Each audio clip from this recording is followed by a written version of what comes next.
Tapos na po, Sir Rodel. Bale sa mga nagtatanong, mga Indomade PCP po to mga ka-NBAS, mga ka-Ergan, in-upgrade lang po natin. Ginawa natin po lahat ng ating makakaya para ma-meet natin 100% yung accuracy, consistency, long range shooting. Plus yung yung power.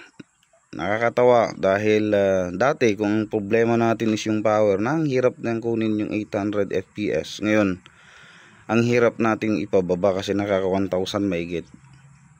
Yun, ang nangyari, yung spring niya napakalambot na kasi hindi mo na kailangan ng matigas na spring, nang lambot-lambot na po ng kanyang spring.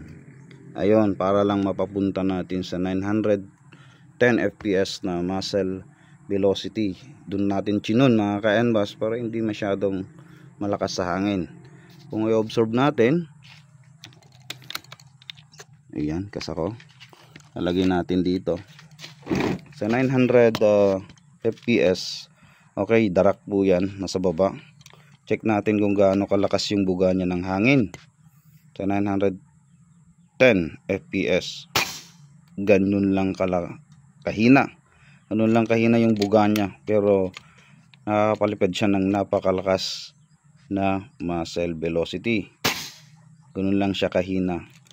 Ibig sabihin, maganda ang air consumption ng ating unit mga ka-NBAS. Ayun. Kahit ganun kataas yung kanyang muzzle velocity, pero yung ginagamit niyang hangin ay konti lang. Yun yung maganda. Yun magandang upgrade. Yun yung magandang ginawa natin sa mga unit na to. Napakalakas. Very accurate and consistent, kitang kita sa video later on. So ito na, papakita natin yung kanyang video sa 50 meters at 60 meters 1 inch target play. Okay, Sir Rodel, okay na yung anyong H2O PCP. Actually kamuka, ito yung pangatlong project natin na mga mini predator. Magkakamuka sila, magkakaiba lang pangalan. 50 meters tayo sir, 1 inch target plate. Firing. Hit, nature po gamit natin, unresize, straight from the box ulit mga ka-NBAS. Walang resize, walang sorting.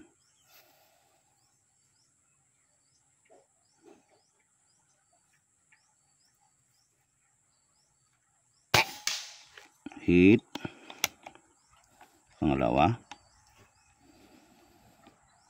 920 FPS mga ka-NBAS.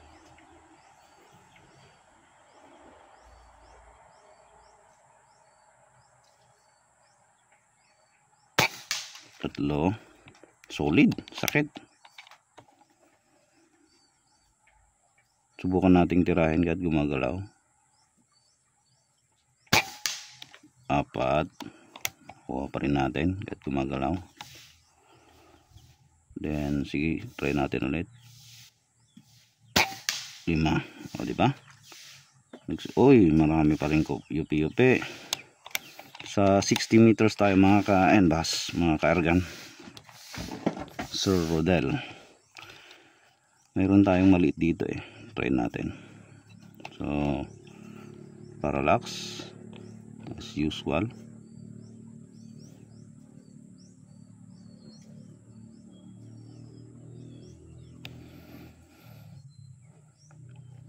Tularan natin yung mga yung dalawang unit na kasabayan nito.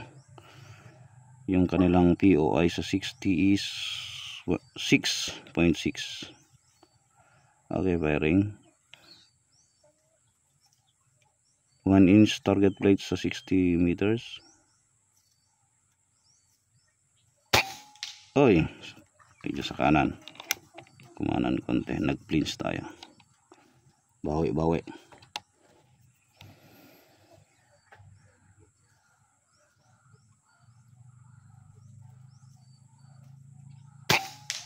Okay, hit. Dahil nataplisan natin kanina, isa pa.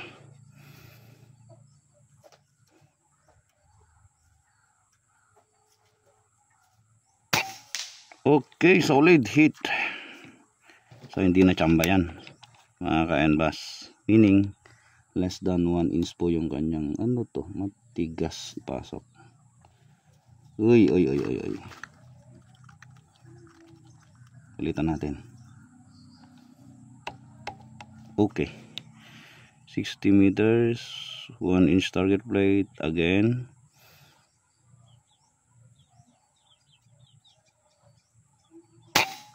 Okay, nakakuha ulit. Pero the place.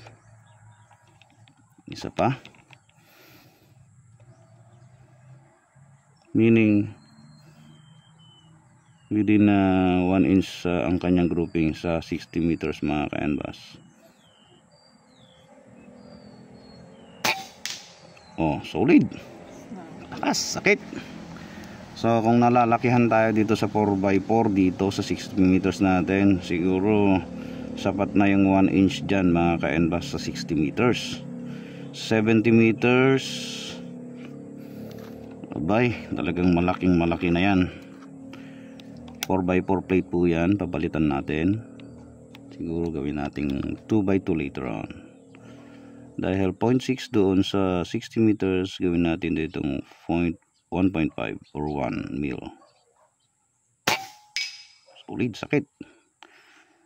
Okay na. Okay na yan, sir. Very accurate sa 50 meters. Okay na okay. Sa 60 meters. Wow na wow. 1 inch target plate. Aba. Kukulangin pa ba tayo dyan? Pakita natin tong unit ni Sir Rodel. Isang H2O PCP. Minarkan nila ng ano to, PI Omicron o yung nandito, akala ko pangalan niya. So yung itsura is same sa Mini Predator ni Ascara, pero palit-palit lang pangalan. Again, ito yung pangatlo na ginawa natin. Tatlo sila na Mini Predator na magkakamukha. Yung mga ginawa natin na discuss ko sa isang naunang graduate na pagmamayari ni Sir Ernest Ramon. Yung pangalawa ay si Sir Elias, at atong pangatlo ay si Sir Rodel. Napaka solid, sir.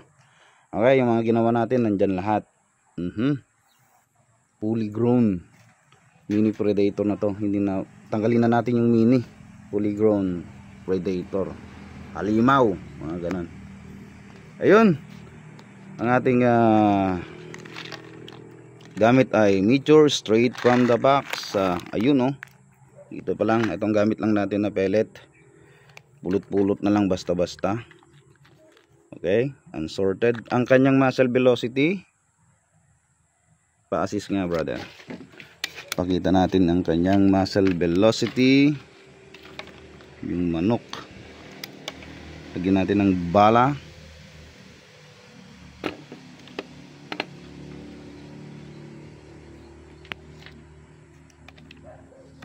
Ayun. Okay, tapos patama natin sa siguro 60 kaya. Okay, firing.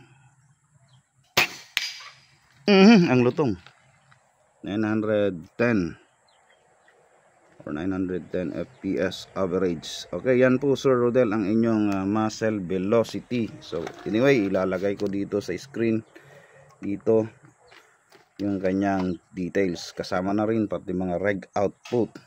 Ayun, thank you.